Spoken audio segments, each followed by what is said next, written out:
Welcome back to In This Corner with CYRUS FEES. I am CYRUS FEES, and we just heard from the American Psycho, Stephan Bonnar. So now we have one half of it, so we got to get to the other half. And the winner, by the way, we have 13-year UFC veteran, UFC Hall of Famer, and, of course, former UFC light heavyweight champion, now an employee of the UFC, Mr. Forrest Griffin. Forrest, how you doing, man?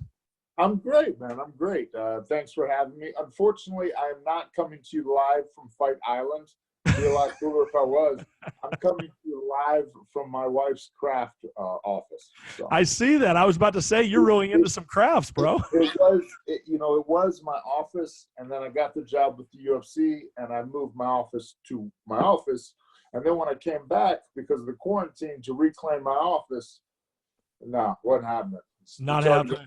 Yeah, my daughter and wife, it's their craft room now. So.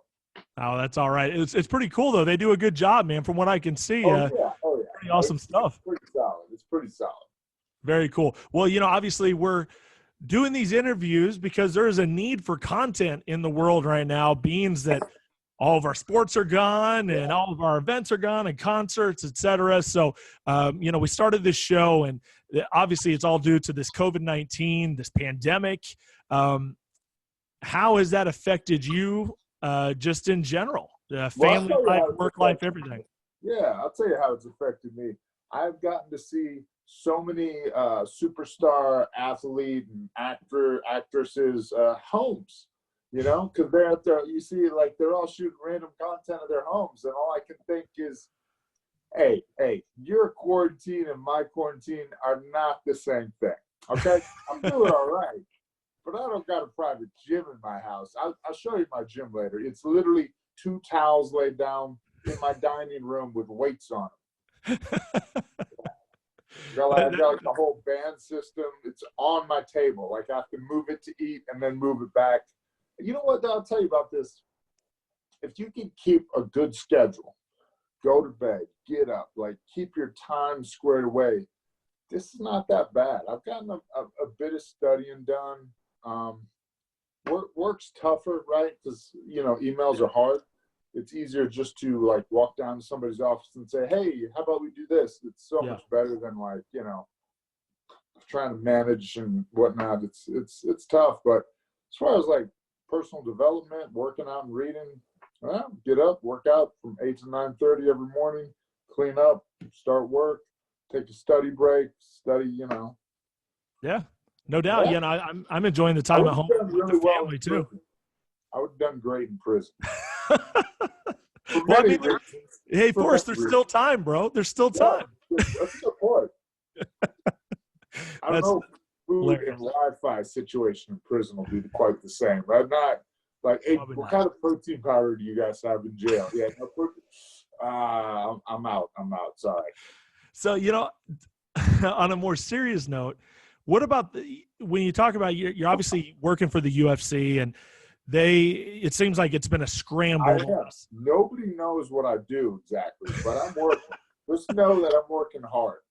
But it's been a scramble the last 2-3 weeks trying to figure out what's going to happen with 249 and this whole Fight Island thing that's happening. And we hear it's going to be on tribal land, and it's going to be in Florida, and it's going to be in Belarus. I saw people in Belarus are trying to bring it. I mean, it has been the weirdest thing that I've seen in the last few weeks. I mean, on top of this COVID-19 thing, the weirdest thing, but maybe not weirder than the Tiger King, but it's weird. Yeah, I mean, I want to see some fights. Everybody wants to see some fights. Our dietitian summed it up best. It's like, you got the Forrest Gump effect, Every other sport is dark right now. Fights, due to the nature of them, it doesn't take that big of a footprint. You could actually do fights like Chael Sonnen did his grappling tournament, and he never had more than 10 people in the same place at the same time. So, yeah, I mean. Yeah, no, I know what you're saying.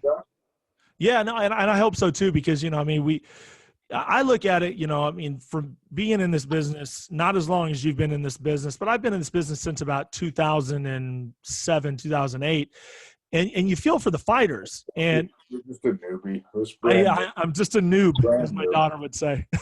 Yeah. But But that being said, I feel for the fighters because a lot of fighters aren't getting paid unless they're fighting, you know? So it's such a weird thing. And I want to see these guys be able to earn money and these girls be able to earn money. So for that part, I totally understand. And, you know, and we need entertainment as well, you know? So how do you think the fighters are handling everything from what you've seen? You know, a lot of them are still training. You're just training a little different than you would. You know, you pick your 2 or 3 people. You know, when I was a professional fighter, I lived with 4 other guys in a 3-bedroom house. You know, that's how I got my start. That's how I was able to, you know, support myself as a fighter. Was basically, you know, I lived in the dining room. And so you're going to be around those people. If your housemates, your training partners, you're not risking anything. You know, you just keep training. Don't overtrain. You know, you can work the basics. You can do a lot of stuff at home with a couple reasonable bodies. And then there's even the ability to, you know, heal up a little bit, you know. So one of the things the UFC PI has been doing is pushing rehab programs to people. Like, hey, you know what? This is a great time to work on your lower body stability and mobility, you know. You got a half hour. Give me a half hour. And then when you get back, you'll have a better, more solid foundation. Your footwork will be a little better, right? So it's a great time to work on your weaknesses, right? Because nobody's really able to train super hard. You're not getting the different looks you would. Yeah. It's, you know, it's a tough time to do like proper sparring. But you think about guys that don't spar that much, they're able to, you know, do the same thing. And then one thing I always say to fighters when you're actually in camp is limit the number of training partners you have to the people you know, right? So keep it smaller anyway for risk of injury. So that's what you'd be doing right now. Yeah. Interesting, man. It really is. And I'm looking forward to seeing how things I don't even know. Think about it. I don't know if Tony Ferguson's training has changed. Yeah. There you go. There you go. Well, hey, let's take it way back because I live in Johnson City, Tennessee. I know that, you know, you came up with Rory Singer. Am I correct? Yeah. Okay. Hardcore gym, Rory Singer down there in Georgia, the regional scene. I would love to know a good story about one of those regional fights, man. Maybe one of those crazy promoters or just something that would be interesting from the early career of Forrest Griffin. Well, I used to fight for this guy named Jamie Levine. Okay. And, I would get my fights because a guy named Frank Bishop, was on the underground forum, Frank is cool, would basically just call people out. And then I would get fights. So I started fighting for this guy, Jamie Levine, and he would stiff me every fight. Well, you get like 3 fights in a row. I fought for him maybe 3 times. Yeah. And he would stiff me, and then he would pay me when I agreed. He would pay me, but like not till for 3 months later when I agreed to fight for him again. And it was just a hilarious thing. I just kind of put up with it, and I was like, $800 is better than nothing, man. You know? Oh, man. Like, yeah. And then, God, it was cool. I remember, so I used to ref fights for a local NFC. I don't know if you're familiar. Oh, yeah, David Oblas. Yeah.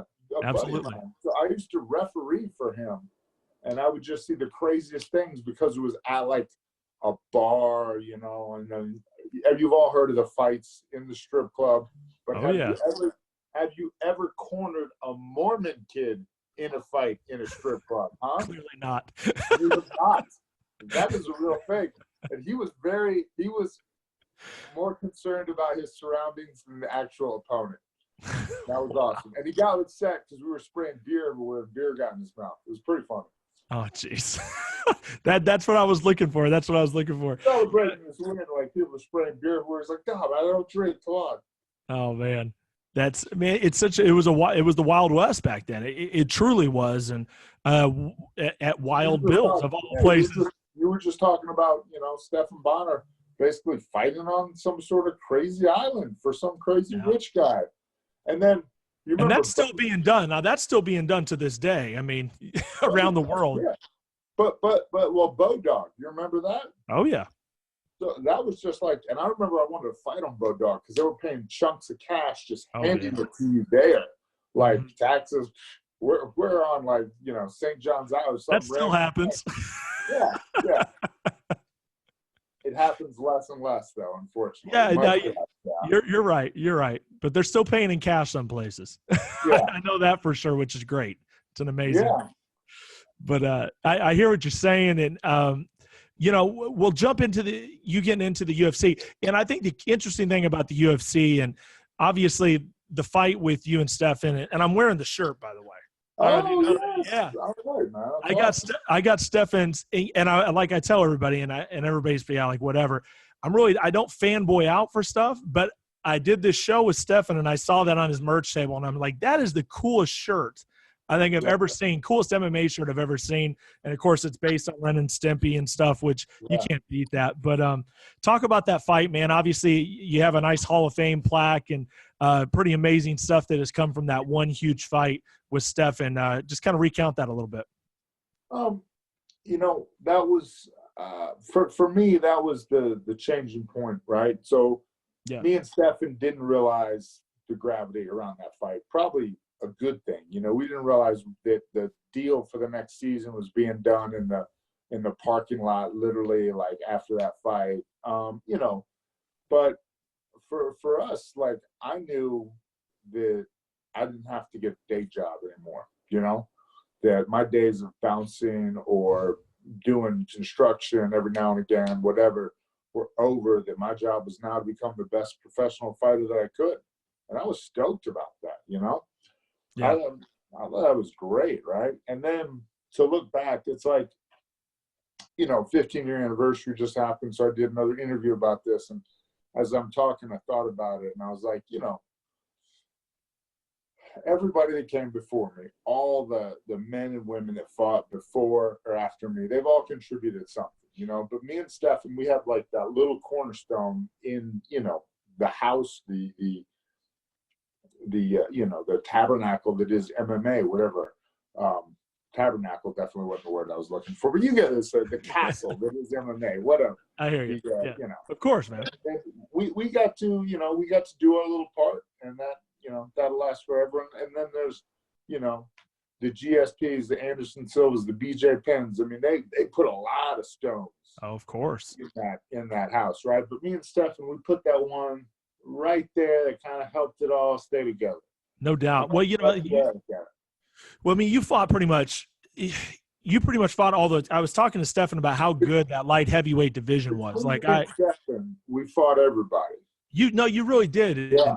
And I was telling him that light heavyweight division is like boxing's heavyweight division from the 90s. It was all the guys that had the personality and the character, and everybody wanted to watch the light heavyweights. And it was so crazy because it started with Chuck, Randy, Tito, and it was just sort of, and it kept going through us. And then, John Jones came in and started smacking everybody down and just ruined the whole thing. Yeah, and that is kind of how it happened. Was there a fight that maybe you wanted to happen that never did get to come together? I don't know if I wanted it. But I thought it would always be a good one, would be me and Wanderlei. Yeah. Because I got to spar the guy for a couple of years, and, I was, man, there were days I was like, I could get this guy. And there were days it was like, I should just quit. I should just go out right now and get a job. He's a crazy one, man. What an awesome dude, Wanderlei. For sure. Well, you never jumped, man. You never went to any other organization. I think, obviously, and that's back to you. You're working for the UFC to this day. But was there opportunities back in the day to make that jump? No. Pride wouldn't have me, man. I tried to get in Pride before I ever tried to get in the UFC. That was my, because I thought I had that far away syndrome. I was like, oh, it's over in Japan. It's cool. I thought the rules suited me better. I thought it was more kind of without the elbows, more suited to guys that were good at jits, scrambling, maybe a little kickboxing. And they had just a great 205-pound division at that time. And they wouldn't have me. Serves them right. Never a call from Bellator? No, Bellator had to call, bro. Bellator had to call. No, they really never did. Never. That's insane. No, I was cornering my buddy at a Strike Force event, And I swear they damn near got me fired. I was like, guys, come on, I'm here cornering. Like, what? They're like, hey, give me some. I was like, I'm under contract. Please, please, please. You know? I was like, I want to keep my job, man. Come on. So, No doubt.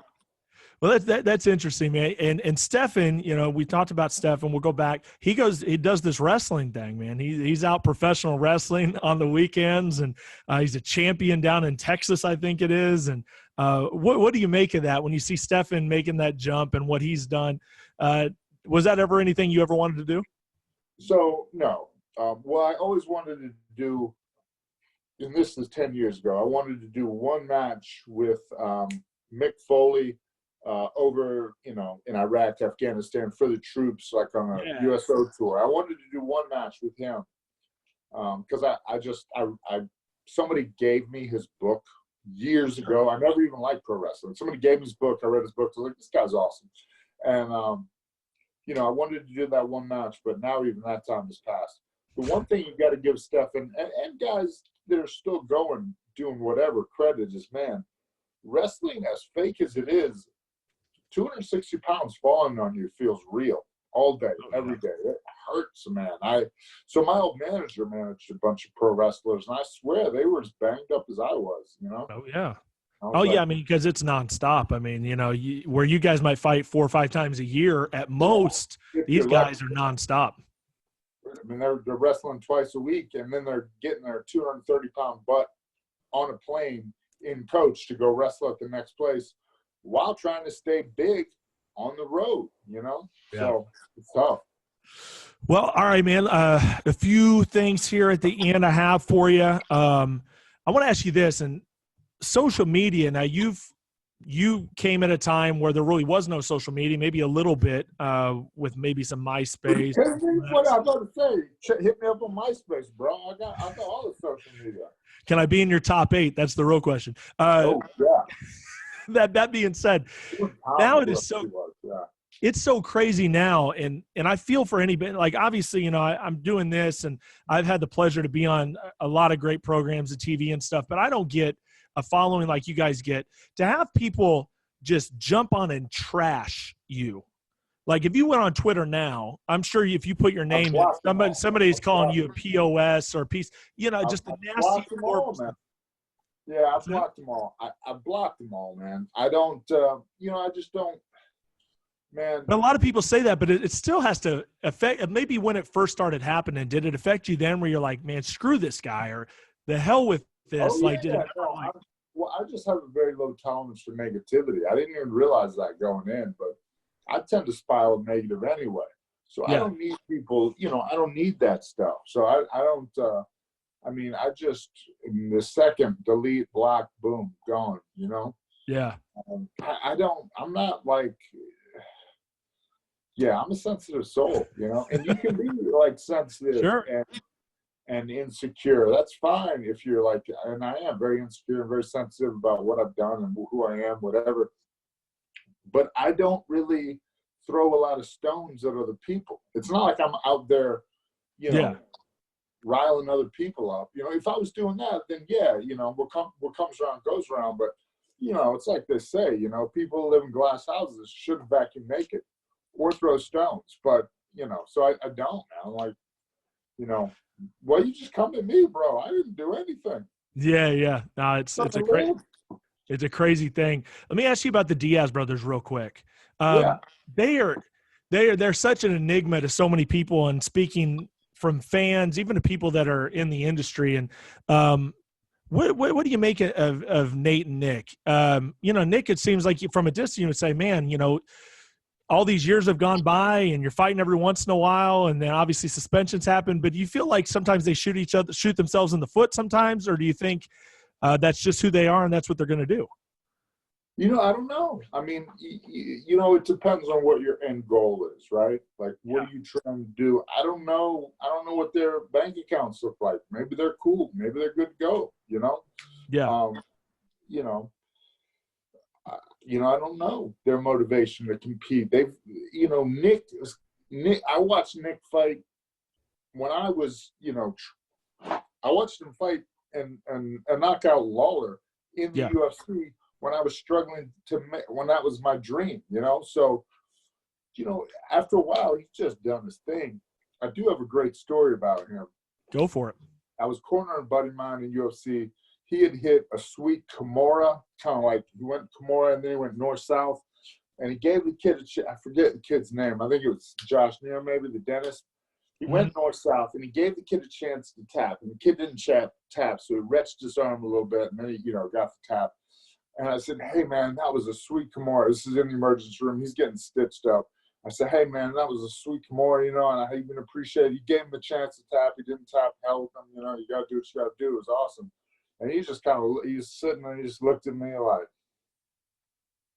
yeah. And I was like, all right, then. And I walked off.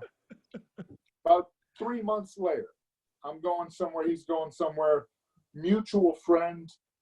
And I was like, Nick Diaz, you know. So I see him, and he just starts talking to me like we're best buddies. And I'm like, what? What the heck, man? And I'm like, we're sitting like talking, like playing on this computer. I'm like, that's just so weird. But that's I always tell that, like, I always tell that story. That's just it, man. That's what you get. You get, this is how it is. I mean, this fight mode here, you know, and he was still in fight mode, you know, when I was talking to him in the ER, you know. Yeah. And then, you know, when he's in a, you know, good mood, he's in a good mood, you know, and that's something I try and tell people when, like, oh, you know, I met my idol, he was a jerk, or I met my idol, she wasn't very nice. Yeah. You kind of got to take the situation into account, right? Like, so me as a fan, I just see this person. I want to go meet him. I don't think about the fact that they're probably late for their flight or whatever, you know. And I'm like, oh, they're sprinting with groceries in their hand. You know, like, oh, maybe now is not the time to ask for a picture. Or, oh, that's their kid right there they're holding, you know. So, yeah, you know, it can be tough. I've always tried to be good to people. And if there's anything that I've built kind of my brand on, if you will, it's being the common man and being just like the average guy, right? So you know, so people usually approach me, and it's usually pretty, you know, usually goes pretty well. Yeah, for sure. Well, this went pretty well. You know, I've interviewed. I mean, you know what? That depends on your standards, right? It depends on what you're looking to get out of it. This is true. I was about to say I interviewed. The key to happiness: low standards. Yeah, that's Think true. about it. Yeah, no, it makes sense. I was just going to say, I've interviewed 5 people today. 4 out of the 5 I knew, 1 I didn't. We had never met before, and this went really well, so it's been good. Buds for life. Yeah, there it is. There it is. I mean, look, I thought this interview was a success when I figured out how to flip the phone. I mean, we worked through that together. It was beautiful.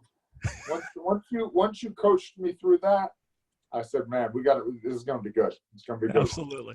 Well, Forrest, thank you so much, man. I appreciate you giving us a few minutes, and good luck with everything, and good luck on Fight Island, man. I hope you get over there. Me too. If there's anything they need done, I'll do it. I'm the guy. All right, Forrest, thank you so much. All right, man. Thank you. Absolutely. And that is it for this episode for In This Corner.